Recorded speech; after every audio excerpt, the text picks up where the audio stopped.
Hello, this is the 7th video in the calculus section. It's going to be about integration methods. And so these are methods of finding indefinite integrals. And so we're going to study the three methods I mentioned last time, for integration by parts, integration by substitution, and partial fractions.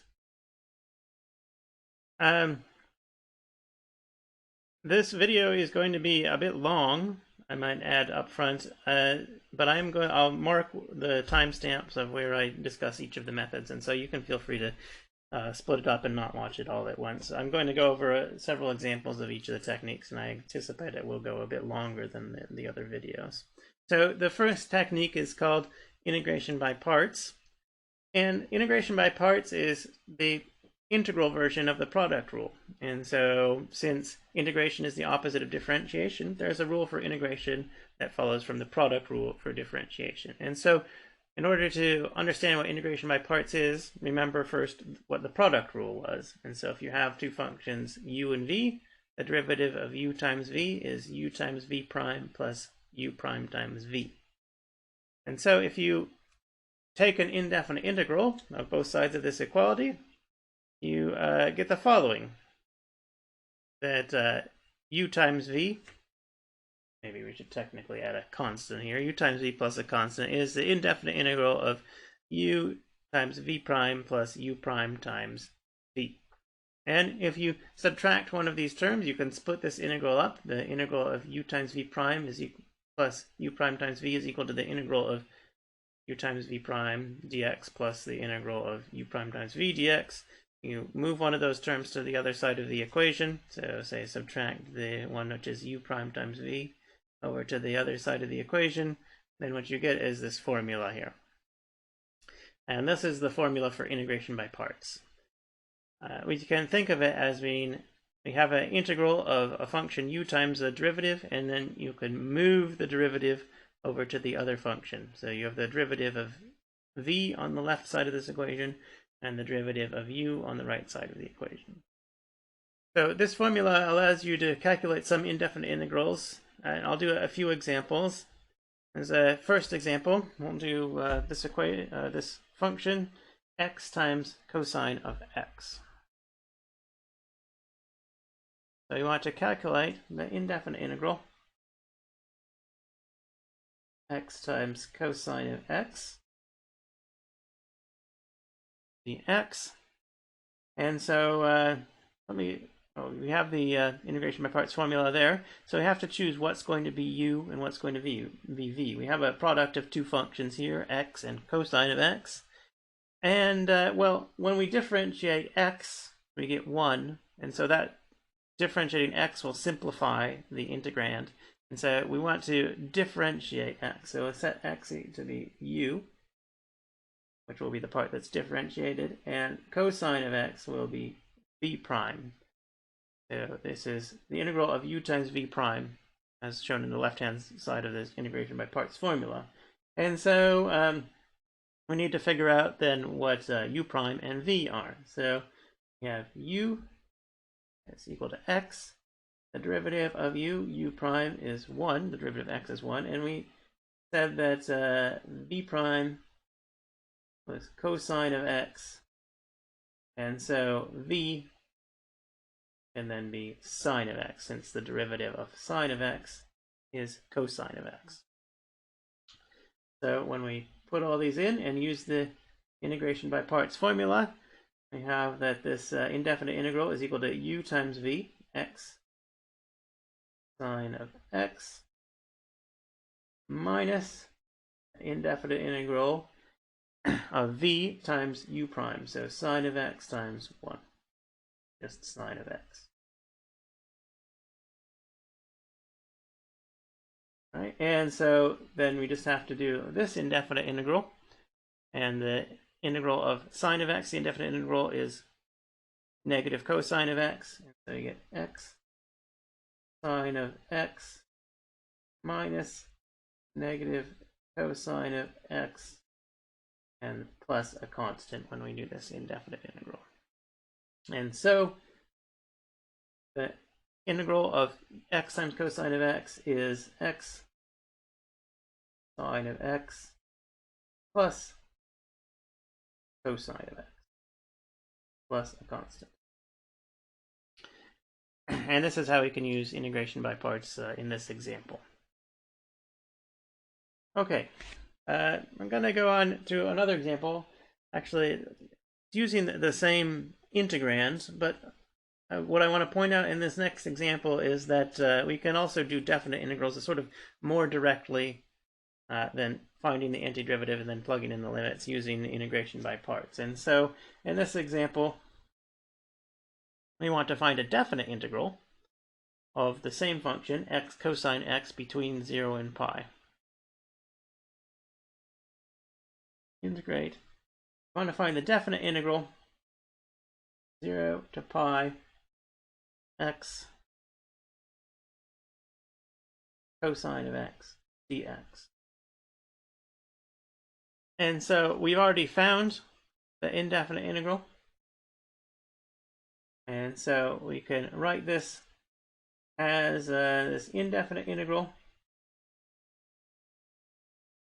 We don't have to include the constant because when you subtract the indefinite integral evaluated at the two endpoints, the constants cancel out. So we have x sine of x plus cosine of x evaluated between the two endpoints. And I'm going to use this notation for when we evaluate definite integrals. Just point out what this notation is the first time we've used it. So you have this f of x, or general function, evaluated between 2 points f, a, and b. Well, that's what we know the definite integral is according to the fundamental theorem of calculus, that f of b minus f of a. Just this notation. And so in this particular case, we have x sine x plus cosine x evaluated at pi. Pi sine pi plus cosine of pi, and this is the function f evaluated at b, the upper limit, minus the same thing evaluated at 0. So when you plug in x equals 0, you get 0 for this first term, and then you have minus cosine of 0. So sine of pi is 0. Cosine of pi is -1, cosine of 0 is -1, and so this is all together equals -2. Okay, so we can use the antiderivative we found from the previous example in order to directly calculate the definite integral in this way. But what I want to point out is that you can also kind of combine the process, and sometimes it's more convenient to do it that way. So do the same problem a different way by combining the process of evaluating the antiderivative at the limits and doing the integration by parts. And so we say we have, once again, the same problem, integral from 0 to pi x of cosine of x dx. And, well, we use integration by parts as before. So let me just write the same thing. I'll do it a little bit more quickly. We're going to choose x to be u, cosine of x to be p prime. We then have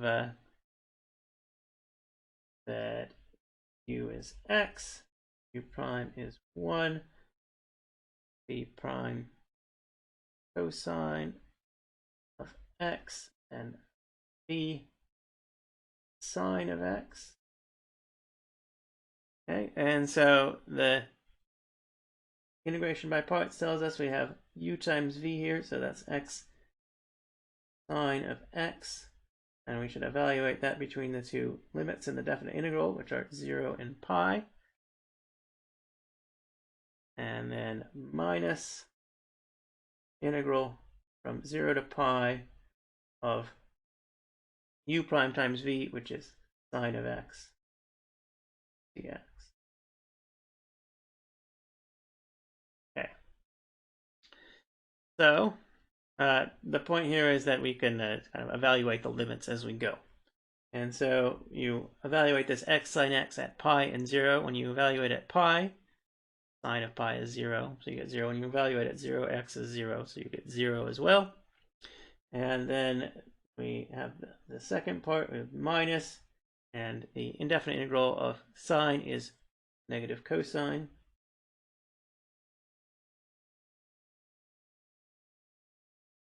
And we evaluate from 0 to pi between the two limits. And so these two negatives cancel out. You have cosine of pi minus cosine of 0. Once again, that's -1, -1, or -2. Okay, so this is this example demonstrating that you can either apply integration by parts to find the indefinite integral, or you could kind of evaluate the limits as you go in this way. All right, let's move on to another example of doing integration by parts. And so we'll once again do a definite integral, and I'll just evaluate the limits as I go in this one. And so here is the problem. I want to integrate natural log of x between 1 and e.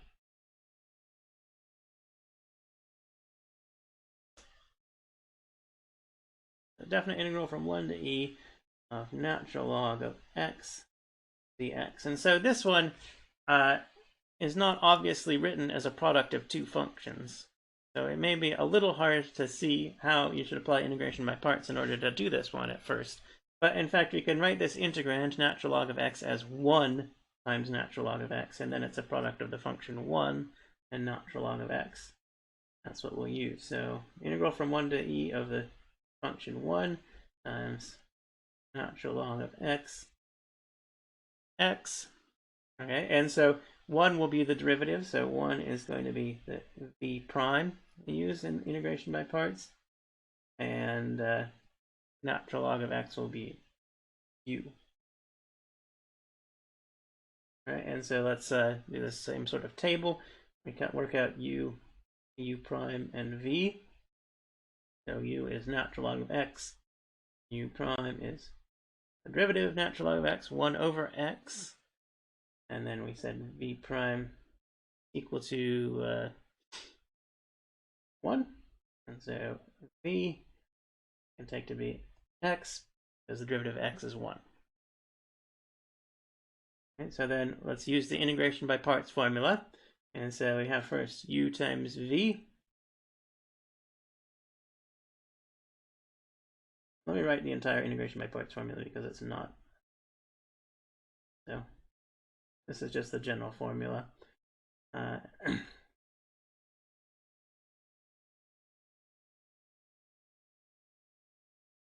then we'll plug in what we have for u and v. So u times v is x natural log of x evaluated from 1 to e. And then this definite integral from 1 to e of 1 over x prime is 1 over x times v is x. So x over x dx. Of course, those x's cancel out, and that's the integral of 1 from 1 over e. And so we get, okay, so we plug in e. And, so this x becomes e when we evaluate at the limit e. The natural log of e is 1. So you have e. And minus, when you plug in 1. Natural log of 1 is 0, so you get 0. Right, and then here we have the integral of the constant 1 from 1 to e, and so that's just going to be, to think of it as the area underneath the curve 1, it's constant 1, and so that's just going to be the width of the interval from 1 to e, so e minus 1. And so you have e minus e plus 1. So this definite integral is equal to 1. All right, so a second example using integration by parts.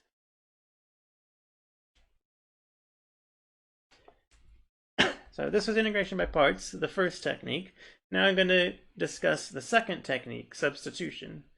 So whereas integration by parts came from the product rule, substitution comes from the chain rule, the other rule we had for calculating derivatives. And so I'm going to briefly discuss how it comes from the chain rule.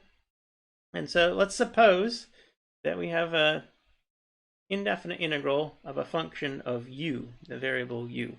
And so this capital F of u is an indefinite integral up to a constant of lowercase f of a function u. And so that means that the derivative of capital F with respect to u is equal to lowercase f. Oh, now let's say u is a function of a different variable x, and let's apply the chain rule in calculating the derivative of capital F with respect to x. So this chain rule says that the derivative of capital F with respect to x is df du times du dx. And we already know df du is equal to lowercase f. So substitute in lowercase f. So what we have is the derivative of capital F with respect to x is lowercase f times du dx. So if we integrate this formula with respect to x now, so find the antiderivative with respect to the variable x, well, here we have the derivative of capital F with respect to x, and so finding the antiderivative of this, you just get capital F of u of x plus a constant equals the integral of this right-hand side here. And so, well, this is the formula that we use when we apply substitution. And as a substitution refers to changing from an integral with respect to the variable x to an integral with respect to the variable u. And so just to summarize the actual conclusion from the previous slide, we say we want to integrate this function with respect to x, so this integrand of a function f of u of x times du dx. We can do that by substituting u for x, making this substitution, and integrating instead with respect to u. And a helpful way to remember how this works is to write du for this part of the integrand here, du dx times dx. So du, we think of as being du dx times dx. And so when we make the substitution, this f of u of x, just think of that as f of the variable u, and then this du dx times dx becomes the du. And use this this rule for changing from x to u in order to simplify the computations, or when you're doing the computation. Okay, so this is how the technique works, substitution, the kind of the reverse chain rule. And let's do it in some examples. So here's the first example. I want to find the indefinite integral of 2x times sine of x squared.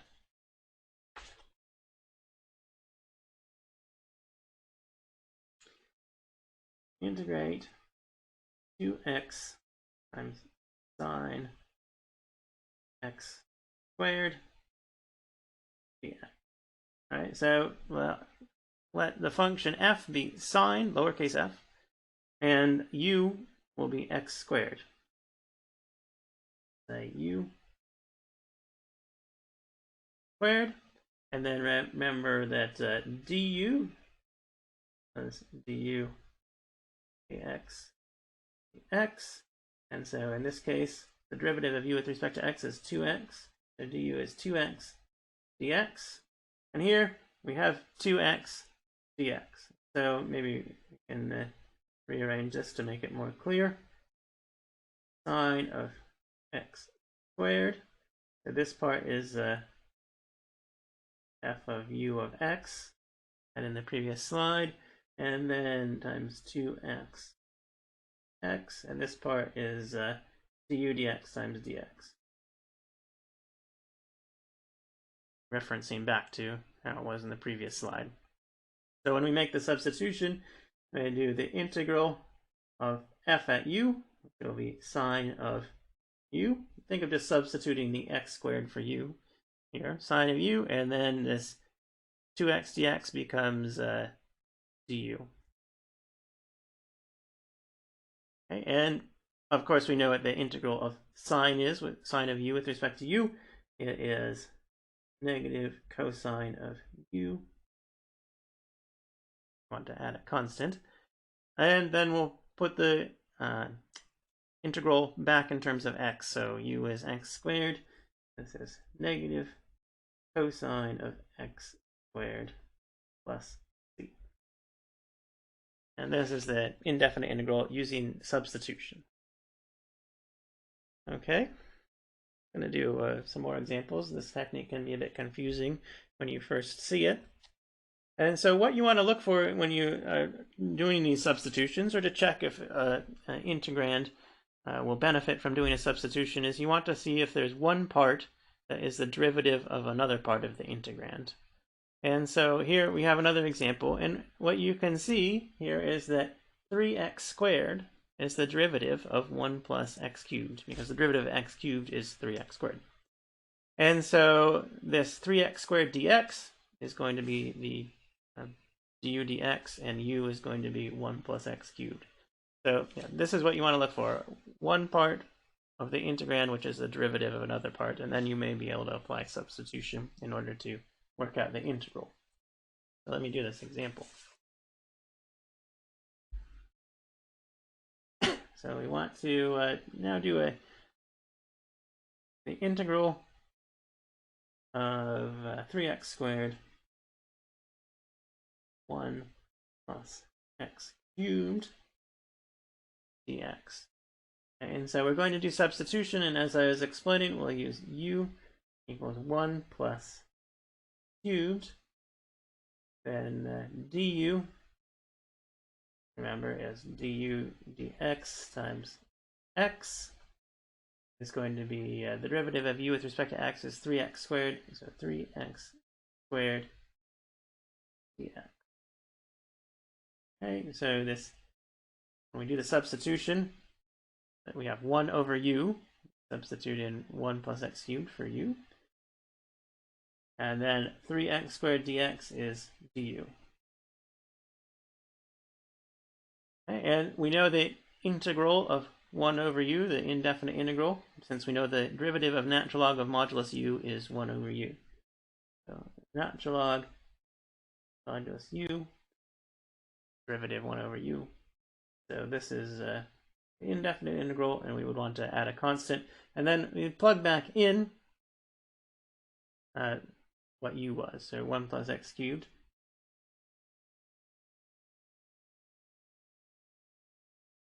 plus a constant. Okay, so this is the indefinite integral. However, the exercise actually asked for a definite integral, so we wanted to find a definite integral of this function from 0 to 1. So let's do that by using the indefinite integral that we just found. So what we actually wanted to find was this definite integral from 0 to 1, 3x squared over 1 plus x cubed x.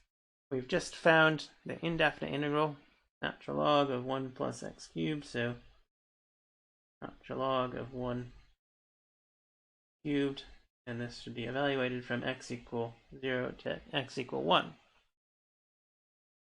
And so you plug in 1 for x, you have natural log of 2 minus natural log of 1. Natural log of 1 is 0, so this is natural log of 2. That is the definite integral. The area between the x-axis and the graph of this function between 0 and 1. I do want to point out, many people, when they do these types of definite integrals with substitution, rather than finding the indefinite integral separately and then using that, as I've done, you change the value of the limits when you do the substitution, and this technique can also work. And so I'm going to do the same example using that technique. So let's say we want to do this integral again. And we use the same substitution, so this part is the same, but we want to change the limits. And so we can think of this as we had natural log of u, and we evaluated at u between 2 and 1, which are the values of u when x equals 0 or 1.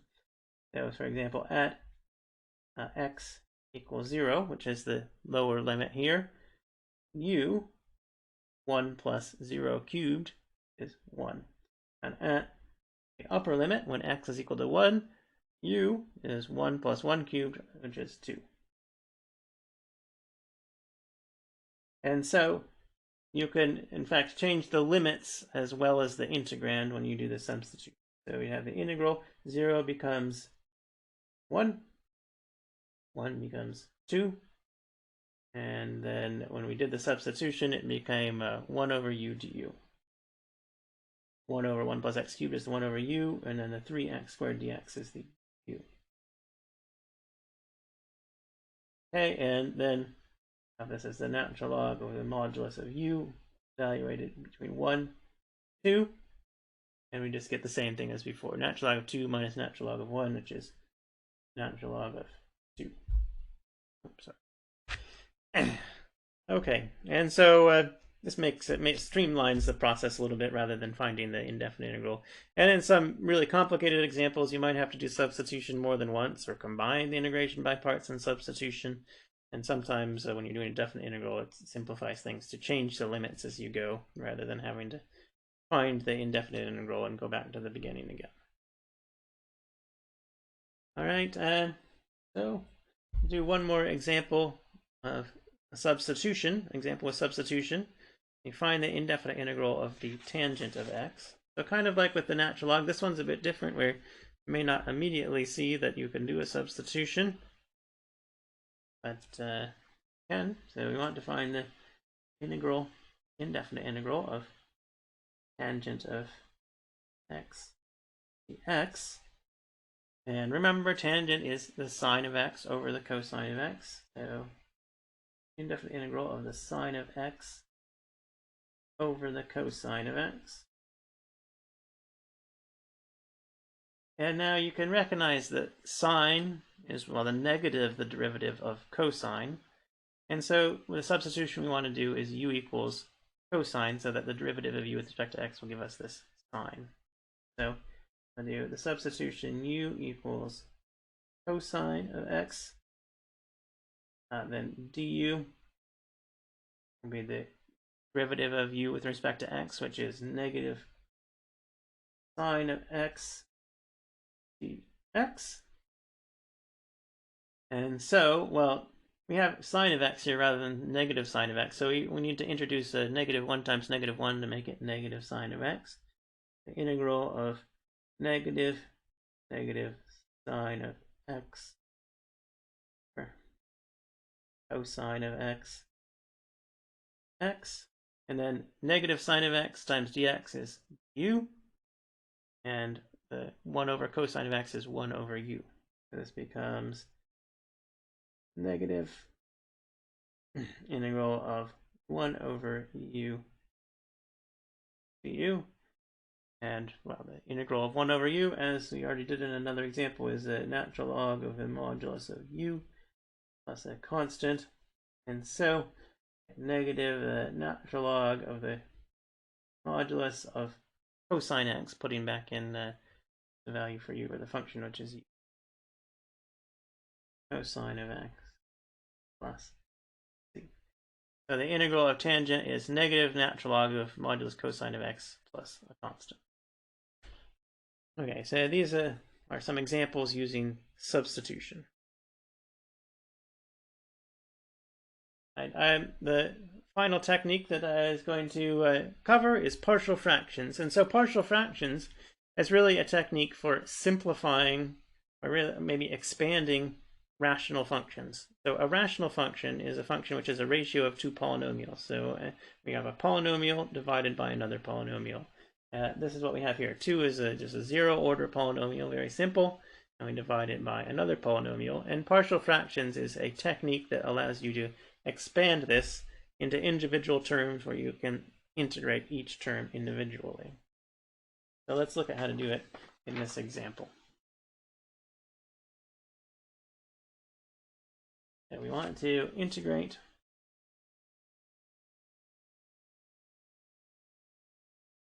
two over x squared minus 4x plus 3. And in partial fractions, what you need to do is you need to first, in the first step, simplify the rational function so that you have a higher degree polynomial in the denominator than in the numerator. And in this case, we already have a second degree polynomial in the denominator and a 0 degree polynomial in the numerator, so that step is already done. We don't have to worry about it. The next step is to factor the denominator. And so let's take this integrand out, and we're just going to work with the integrand first, and we'll put it back and do the integral at the end. So we factor the denominator. And when you factor this x squared minus 4x plus 3, you get x minus 3 times x minus 1. And now what partial fraction says, kind of the part you need to remember, is that when you have this type of rational function where the degree of the numerator is less than the degree of the denominator, you can split this up into a sum of terms where you have a constant divided by each of the factors in the denominator. So a constant divided by x minus 3, this constant will be a, plus a constant b divided by x minus 1. And you have more factors than you need more terms here. Okay, and what you need to determine then is a and b. And you can determine a and b by plugging in different values of x. And really, the simplest way to do it, in most cases, is to multiply through by each of the factors in the denominator, and then plug in the 0 of that factor. And so, for example, consider this factor, x minus 3. Let's say we take x to 3. We multiply through by the x minus 3. So if you multiply this through by x minus 3, you have 2 over x minus 1 equals a. This will cancel out when you multiply through by x minus 3, plus b times x minus 3 divided by x minus 1. And then if you plug in x equals 3, you get a equals 2 divided by 2. Or 1. Okay. So this determines a. To do the same thing for b, so you could determine b by letting x become 1, is the 0 of the other factor. And I can write out the formula where we multiply through by x minus 1, but I'm just going to say we cover up the x minus 1 factors here and here. When we multiply through by x minus 1, this term will become 0 when we set x equal 1. And so I just get b equals 2 over 1 minus 3.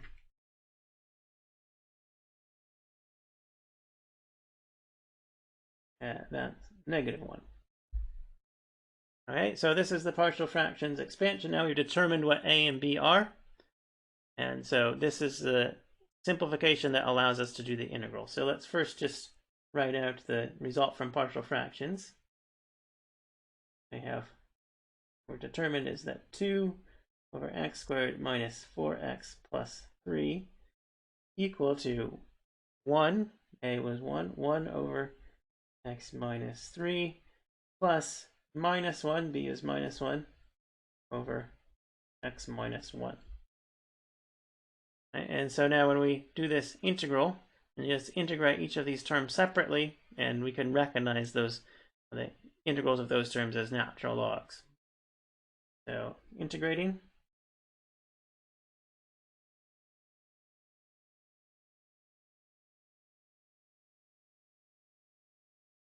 Get the integral 2 over x squared minus 4x plus 3 dx is equal to the integral of 1 over x minus 3 minus 1 over x minus 1 dx. All right, and then you can integrate each of these terms separately. The integral of 1 over x minus 3 is natural log of the modulus of x minus 3. Integral of 1 over x minus 1 to be modulus is minus the natural log of modulus x minus 1, and we should add in this constant. To finish this up, you can use the property of natural logs that allows you to combine these two natural logs together. It says that this is natural log of the modulus of x minus 3 divided by x minus 1 plus a constant. And this is the integration, or the integral. So to summarize the technique, as we would first have simplified so that we had a rational function where the degree of the numerator is less than the degree of the denominator. And we factor the denominator and write an expansion where we have constants divided by each of the factors. Once we've done that, we can plug the partial fractions expansion into the integration or the integral and integrate each term separately. Okay, so this is one example of applying partial fractions. I'm going to do one more example with partial fractions. Okay, and so once again, in this example, we have a rational function.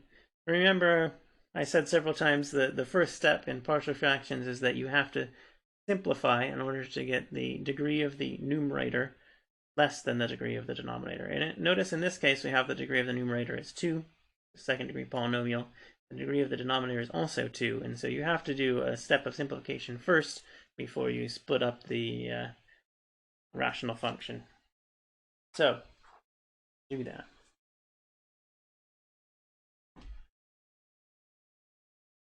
So, we're going to try to integrate this 2x squared over x squared minus 1.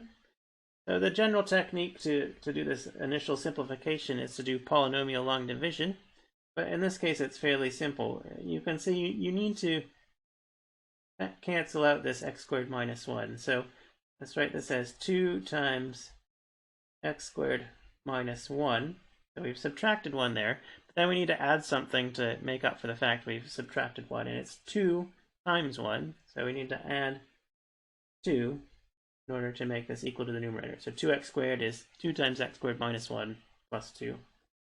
Divide by x squared minus 1. And the point of doing this is that now you can split it into 2 terms, and in one term the x squared minus 1s will cancel out. So you get 2 times x squared minus 1 divided by x squared minus 1, the first term there, plus 2 divided by x squared minus 1.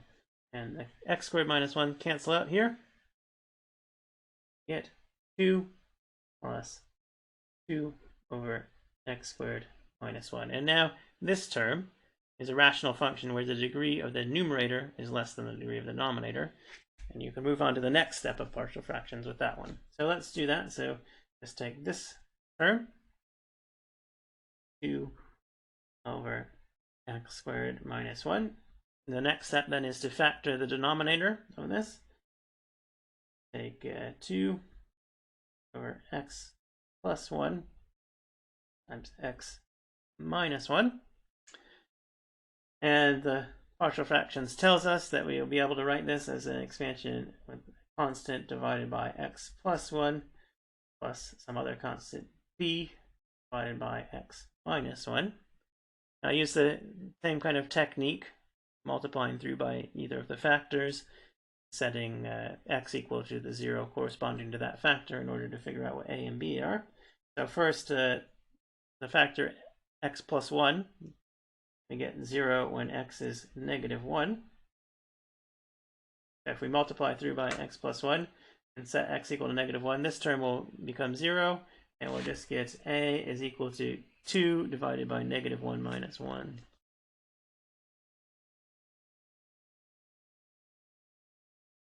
Which is negative 1.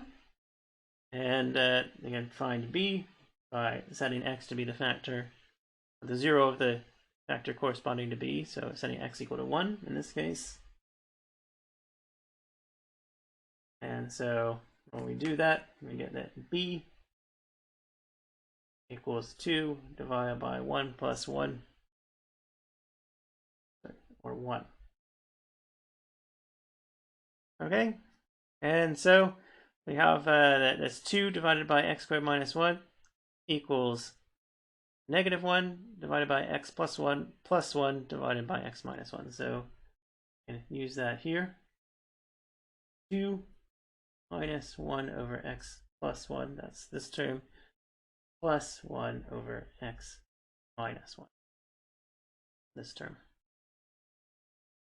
Okay, and so this is the full partial fractions expansion that we wanted, and now you can use that in order to calculate the integral. So we wanted to find the integral 2x squared divided by x squared minus 1 using the technique of partial fractions, we found that 2x squared divided by x squared minus 1 is equal to found here. So the integral of 2 minus 1 over x plus 1 plus 1 over x minus 1. So we get the integral of 2 is 2x. Integral of 1 over x minus 1 is natural log of modulus of x plus 1. Integral of term is plus natural log of modulus of x minus 1. Let's not forget the plus constant. And once again, as in the previous example, you can combine these natural log terms. Get 2x plus natural log of x minus 1 over x plus 1 plus a constant. Okay, so this is another example using partial fraction. And this will be the end of the video on techniques of integration. In the final video in this section, we're going to introduce a new concept called Macaulay brackets. That'll be the next video.